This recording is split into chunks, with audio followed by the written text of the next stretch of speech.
Hello বন্ধুরা, সকলকে good evening. আমি চলে এসেছি আজকে অনেক দিন পরে, একটু টাইম পেলাম।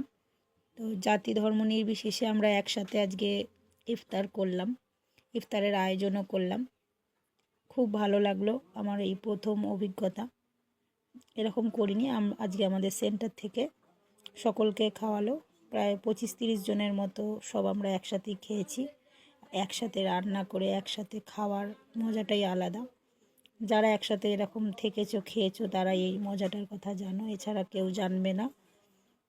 আমি ছোট থেকে একসাথেই খাওয়া দাওয়া করেছি সকলের সাথে, আমাদের ফ্যামিলি অনেক বড়, তো আমার খুব ভালো লাগে সেই জন্য। একজন খিচুড়ি করছে, দেখতেই পাচ্ছ।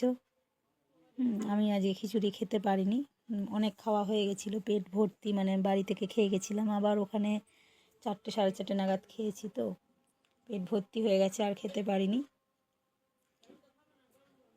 অনেক ফল আনা হয়েছে, সিমাই হয়েছে, আর মুড়ি, চপ, এসব হয়েছে, অনেক কিছুই। প্রায় সব দাদারা ভাইরা সবাই আছে।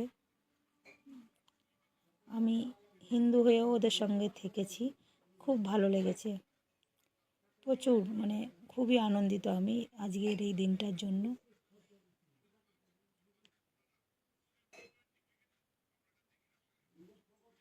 তোমাদের কী মত বলো? আমি হিন্দু হয়ে ওদের সঙ্গে থেকেছি, তোমাদের কী মত বলো? আমাকে একটু কমেন্টে জানাও। যে একসাথে আয়োজন করা হচ্ছে, আমরা ওই পাশে যে আসনগুলো পাতা ওখানেই বসে খেয়েছি, সবাই একসাথে আমরা পরিবেশন করেছি, একসাথে খেয়েছি। খুব ভালো লেগেছে।